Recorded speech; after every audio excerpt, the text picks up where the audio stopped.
وأصحابه أولي القدر العظيم. أما بعد فقد قال الله سبحانه وتعالى في القرآن المجيد والفرقان الحميد: أعوذ بالله من الشيطان الرجيم. بسم الله الرحمن الرحيم. قل هل يستوي الذين يعلمون والذين لا يعلمون إنما يتذكر أولو الألباب. قال النبي صلى الله عليه وسلم: كلكم راع وكلكم مسؤول عن رعيته. صدق الله مولانا العظيم.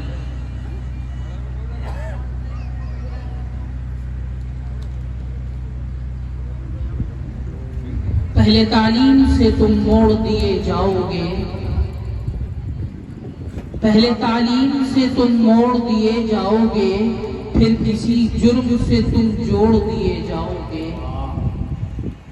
ہاتھ سے ہاتھ کی زنجیر بنا کر نکلو، ہاتھ سے ہاتھ کی زنجیر بنا کر نکلو، ورنہ دھاگے کی طرح توڑ دیے جاؤ گے۔ میرے عزیز ساتھیوں، پردہ نشین میری مائیں اور بہنیں، اسٹیج پر تشریف فرما معزز علماء اکرام اور تمام حاضرین مجلس، سب سے پہلے تو ہم سب کو اللہ رب العزت کا شکریہ ادا کرنا چاہیے کہ اس نے ہم سب کو اس دینی محفل میں، اس دینی مجلس میں آنے کی توفیق عطا فرمائی، اور میں شکر گزار ہوں میرے بہت ہی کرم فرما بڑے بھائی حافظ سید مسیح صاحب کا کہ آپ نے اپنی محنتوں سے، کاوشوں سے اور مسلم یوتھ برادرز کے وہ تمام ذمہ داران، خاص طور سے قاری یونس صاحب، حافظ بلال صاحب، قاری احمد صاحب اور دیگر تمام ذمہ داران نے آج کی اس محفل کو اتنی خوبصورتی سے سجایا اور سنوارا۔ میں دل کی گہرائیوں سے آپ حضرات کا شکریہ ادا کرتا ہوں۔ میرے بھائیوں، بہت مختصر سا وقت ہے، فہرست بہت طویل ہے، چند منٹ میرے پاس ہیں۔ عنوان سے متعلق چند گزارشات آپ حضرات کے درمیان رکھوں گا، اس کے بعد اپنی جگہ لوں گا۔ میرے بھائیوں، آج کا یہ عظیم الشان اجلاس تعلیم کی مناسبت سے منعقد کیا گیا ہے، اور میں سمجھتا ہوں کہ ہمارے آقا و مولا جناب محمد الرسول اللہ صلی اللہ علیہ وسلم کی سیرت کا سب سے اہم پیغام، آپ کی سیرت کا سب سے بڑا عنوان اگر کوئی ہے تو وہ تعلیم۔ اللہ رب العزت نے اس دنیا میں 18,000 قسم کی مخلوقات کو پیدا کیا۔ ان 18,000 قسم کی مخلوقات میں سب سے اعلیٰ، سب سے افضل مقام انسان کو عطا کیا، سب سے بلندی کا مقام انسان کو نوازا گیا، جبکہ اللہ رب العزت نے انسان سے پہلے فرشتوں کو بھی پیدا کیا، اور ہم سب کو معلوم ہے کہ فرشتے نور سے پیدا کی ہوئی مخلوق ہیں۔ اللہ رب العزت نے انسان سے پہلے جنات کو بھی پیدا کیا، اور ہمیں معلوم ہے کہ جنات کے اندر آگ کا مادہ زیادہ ہے۔ تیسرے نمبر پر اللہ رب العزت نے انسان کو پیدا کیا، مٹی سے پیدا کیا، جس کی دنیا میں کوئی حیثیت نہیں ہے، اور پیدا کرتے ہی انسان کو سب سے اعلیٰ، سب سے افضل مقام عطا کر دیا۔ لیکن سوال یہ ہے میرے بھائیوں، سوال یہ ہے کہ اس مٹی کے پتلے میں وہ کیا خاصیت ہے، وہ کون سے سرخاب کے پر لگے ہیں جس کی وجہ سے انسان کو اللہ رب العزت نے اتنا بڑا مقام عطا کر دیا؟ اس کا جواب قرآن مجید نے دیا، بہت مختصر سے لفظوں میں، بہت مختصر سے لفظوں میں اس پورے واقعہ کی طرف اشارہ کر رہا ہوں جس کی بنیاد پر انسان کو اشرف المخلوقات بنایا گیا.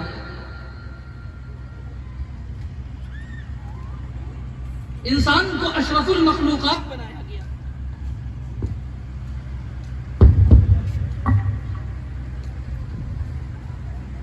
میرے بھائیوں، اللہ رب العزت نے جب انسان کو پیدا کرنے کا ارادہ کیا تو یہ بات سب سے پہلے فرشتوں کے درمیان رکھی اور فرشتوں سے فرمایا، فرشتوں، میں اس دنیا میں ایک اور مخلوق پیدا کرنے جا رہا ہوں. انی جاعل فی الارض خلیفہ، ایک مخلوق پیدا کرنے جا رہا ہوں. تو فرشتوں کے ذہن میں یہ بات آئی کہ ہم اللہ کی عبادت کرتے ہیں، ہم اللہ کی اطاعت کرتے ہیں، اللہ کی فرما برداری کرتے ہیں، تو وہ دوسری مخلوق جو آئے گی وہ کیا کام کرے گی؟ وہ کیا کام کرے گی؟ ہم اللہ کی عبادت کرتے ہیں، ہم اللہ کی اطاعت کرتے ہیں، ہم اللہ کی بندگی کرتے ہیں، تو وہ دوسری مخلوق آئے گی تو وہ کیا کام کرے گی؟ اللہ سے سوال کیا، اللہ اس دوسری مخلوق کو پیدا کرنے کا کیا مقصد ہے؟ اس کو کیوں پیدا کر رہے ہیں؟ وہ آئے گی تو کیا کام کرے گی؟ اللہ رب العزت نے فرشتوں کا جواب کیا. اللہ رب العزت نے فرمایا، انی اعلم ما لا تعلمون، فرشتوں، جو میں جانتا ہوں وہ تم نہیں جانتے ہو. وہ مخلوق آئے گی، وہ سارے کام کرے گی، وہ دنیا میں آئے گی، میرے احکام کی پابندی بھی کرے گی، میرے احکام کی نافرمانی بھی کرے گی، میری اطاعت بھی کرے گی، میری بندگی بھی کرے گی، اس دنیا میں آ کر صاف صفائی بھی رکھے گی، دنیا میں آ کر خون خرابہ بھی کرے گی، وہ سارے کام کرے گی. فرشتوں کو جب یہ جواب ملا، یہ تفصیلی جواب جب انہوں نے سنا، جب یہ تفصیلی جواب سن لیا تو فرشتوں کے ذہن میں دوبارہ سوال پیدا ہوا اور کہنے لگے، أَتَجْعَلُ فِيهَا مَنْ يُفْسِدُ فِيهَا وَيَسْفِكُ الدِّمَاءَ، اے الہ العالمین، ایسی مخلوق کو پیدا کرنے کی کیا ضرورت ہے؟ ایسی مخلوق کو پیدا کرنے کی کیا ضرورت ہے جو دنیا میں آ کر دنیا کو گندا کرے، جو دنیا میں آ کر تیرے احکام کی نافرمانی کرے، جو دنیا میں آ کر خون خرابہ کرے؟ ایسی مخلوق کو پیدا کرنے کی کیا ضرورت ہے؟ اور رہی تیری عبادت اور اطاعت کی بات تو وَنَحْنُ نُسَبِّحُ بِحَمْدِكَ وَنُقَدِّسُ لَكَ، تیری تسبیح ہم بیان کرتے ہیں، تیری عبادت اور اطاعت ہم کرتے ہیں، تیری فرما برداری ہم کرتے ہیں، اس کے لیے ہم کافی ہیں. کیا ضرورت ہے؟ آپ کو اس دوسری مخلوق کو پیدا کرنے کا مقصد سمجھ میں نہیں آیا. اللہ رب العزت جواب دیتا ہے، فرشتوں، انی اعلم ما لا تعلمون، جو بات میں جانتا ہوں وہ تم نہیں جانتے ہو. بات ختم ہو گئی. اللہ رب العزت نے حضرت آدم علیہ السلام کو پیدا فرما دیا، ان کے اندر روح ڈال دی گئی. اللہ رب العزت نے حضرت آدم علیہ السلام کو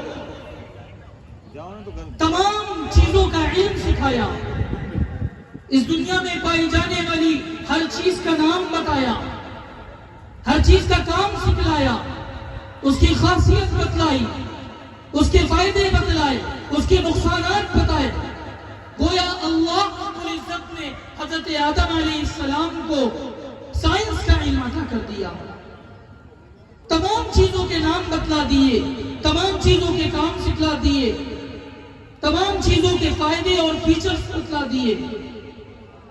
جب حضرت آدم علیہ السلام یہ تمام چیزوں کے نام کو سیکھ گئے، کام کو سیکھ گئے، تب اللہ رب العزت نے فرشتوں کو حضرت آدم علیہ السلام کے سامنے بلوایا اور پوچھا، جو علم حضرت آدم علیہ السلام کو سکھایا تھا وہ فرشتوں سے سوال کیا، فرشتوں یہ بتاؤ اس چیز کا کیا نام ہے، اس چیز کا کیا کام ہے، اس کی کیا خاصیت ہے، یہ چیز کس کام میں آتی ہے، اس کے فائدے کیا ہیں، اس کے نقصانات کیا ہیں؟ فرشتوں کو نہیں معلوم تھا. فرشتوں نے عاجزی کا اظہار کیا اور کہا، سبحانک لا علم لنا الہ العالمین تیری ذات بہت بلند ہے، ہر عیب سے پاک ہے، ہمیں اس چیز کا علم نہیں آتا، ہمیں اس چیز کا علم نہیں آتا۔ جب فرشتوں نے عاجزی کا اظہار کیا تو اللہ رب العزت نے حضرت آدم علیہ السلام سے فرمایا یا آدم انبئہم باسمائہم، اے آدم ان تمام فرشتوں کے سامنے ان تمام چیزوں کے نام بتاؤ، ان تمام چیزوں کے کام بتاؤ، ان تمام چیزوں کی کیا خاصیت ہے یہ بتاؤ۔ جب حضرت آدم علیہ السلام نے ان تمام چیزوں کے نام اور کام بتلائے، فرشتے دیکھ کر دنگ رہ گئے، یہ تمام چیزیں دیکھ کر فرشتے دنگ رہ گئے۔ اللہ رب العزت نے حضرت آدم علیہ السلام کو علم عطا کر دیا تھا، جب فرشتے دیکھ کر دنگ رہ گئے تو اللہ رب العزت نے کچھ کام کی اور فرمایا الم اقل لکم انی اعلم غیب السماوات والارض، فرشتوں میں تم سے کہہ چکا تھا کہ جو باتیں میں جانتا ہوں وہ تم نہیں جانتے ہو، تم عبادت کرتے ہو یقیناً کرتے ہو، تم اطاعت کرتے ہو یقیناً کرتے ہو، تمہاری عبادت بھی قبول ہے، تمہاری اطاعت بھی قبول ہے، لیکن جس دنیا کو مجھے چلانا ہے اس دنیا میں مجھے اپنا خلیفہ اور نائب پیدا کرنا ہے، وہ خلیفہ اور نائب بغیر علم کے کام نہیں کر سکتا۔ حضرت آدم علیہ السلام کو اللہ رب العزت نے علم عطا کر دیا تھا اور یہ بتا دیا تھا کہ حضرت آدم کو تمام مخلوقات پر اگر فوقیت ملی ہے، تمام مخلوقات پر بلندی اگر ملی ہے، شرافت اگر ملی ہے تو وہ علم کی بنیاد پر ملی ہے، علم کی بنیاد پر بلندی ملی ہے۔ اور یاد رکھیے اس دنیا کا سب سے بڑا مسئلہ جو ہے وہ علم سے دوری ہے، اس کے لیے سب سے بڑا حل علم کا حاصل کرنا ہے۔ میرے بھائیوں اپنے آپ کو تعلیم سے جوڑو، ایجوکیشن سے جوڑو، اس لیے کہ اسلام واحد مذہب ہے، اسلام واحد مذہب ہے جس کی ابتدا جس کی شروعات علم سے ہوئی۔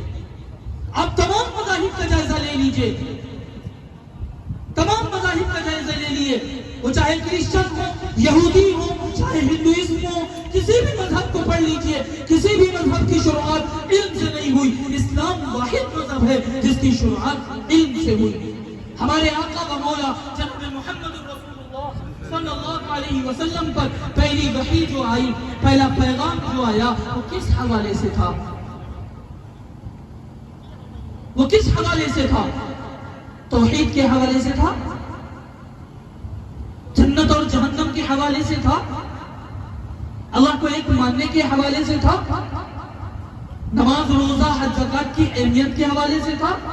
نہیں میرے بھائیوں، پہلا پیغام جو آیا، پہلی وحی جو آئی وہ علم کے حوالے سے آئی۔ اللہ رب العزت نے پہلی وحی جو بھیجی اقرأ باسم ربک الذی خلق، اے نبی پڑھیے اپنے رب کے نام سے جس نے سب کو پیدا کیا۔ اسلام واحد مذہب ہے میرے بھائیوں، آپ ذرا غور کیجئے۔ اللہ رب العزت اور اللہ کے رسول جناب محمد رسول اللہ صلی اللہ علیہ وسلم ہمارے اور آپ کے لیے علم حاصل کرنے پر اتنی اہمیت دے رہے ہیں، اتنی تاکید کر رہے ہیں، اور ہمارا معاملہ کیا ہے؟ ہم مسلمانوں کا معاملہ کیا ہے؟ آج ہم جاہل ہیں۔ کیا کل قیامت کے دن اللہ رب العزت پکڑ نہیں کرے گا؟ ہم نے تم کو اتنی تاکید کی اور تم جاہل رہ گئے۔ اللہ کے رسول صلی اللہ علیہ وسلم فرماتے ہیں کلکم راع وکلکم مسئول عن رعیتہ، تم سب ذمہ دار ہو، تم سب ذمہ دار ہو۔ جو بھی تمہاری ماتحتی میں ہے، جو بھی تمہاری پرورش میں ہے، وہ چاہے تمہارے خادم ہو، تمہارے نوکر ہو، تمہاری بیوی ہو، تمہارے بچے ہو، جو بھی تمہاری ماتحتی میں ہے، تم ان سب کی صحیح تعلیم و تربیت کے ذمہ دار۔ کل قیامت کے دن تمہاری پکڑ ہوگی، اللہ رب العزت سوال کرے گا ہم نے تم کو اتنی تاکید کی، تم جاہل رہ گئے؟ چلو ٹھیک ہے، تم جاہل رہ گئے، کم سے کم اپنے بچوں کو تو پڑھاتے، ان کی تعلیم و تربیت کی فکر کرتے، خود بھی نہیں پڑھے، اپنے بچوں کو بھی نہیں پڑھایا۔ میرے بھائیوں، پکڑ ہو جائے گی۔ ہونا تو یہ چاہیے کہ ہم اپنے بچوں کو خود سکھائیں۔ اگر ہم کسی وجہ سے اپنے بچوں کو خود نہیں سکھا سکتے، کسی مجبوری کی تحت، یا ہم اس لائق ہی نہیں ہیں کہ ہم نہیں سکھا سکتے، ان کو ایسے مدرسوں میں داخل کروائیے، ایسے مکتب میں داخل کروائیے، ایسے خانقاہوں میں داخل کروائیے جہاں ان کو دین کا بنیادی علم سکھلایا جائے۔ اور یاد رکھیے، اگر ایسا نہ کیا تو کل قیامت کے دن اللہ رب العزت پکڑ کر لے گا۔ میرے بھائیوں، ہم سب خوش نصیب ہیں، ہم سب خوش نصیب ہیں کہ ہمارے پاس ایسا شخص موجود ہے جو ہماری ذمہ داریوں کو اپنے کندھوں پر لے کر چل رہا ہے۔ میری مراد حافظ سید وسیع صاحب ہیں، جو تمام کام کے ساتھ ساتھ ایک ادارہ قائم کیا ہے آپ نے، جامعۃ المسلمات۔ میرے بھائیوں، آج کل کے ماحول کو دیکھتے ہوئے جو ماحول ہے، میں عصری علوم کی نفی نہیں کرتا، اپنے بچوں کو اچھے سے اچھے کالجوں میں بھی پڑھائیے، اپنے بچوں کو اسکول کی تعلیم بھی دیجیے، لیکن میرے بھائیوں یاد رکھیے، یہ اسکول، یہ کالجز ہمارے لیے نجات کا ذریعہ نہیں بن سکتے، بلکہ ہماری پکڑ کا ذریعہ بن جائیں گے۔ جو اسکول اور کالجز میں ہو رہا ہے،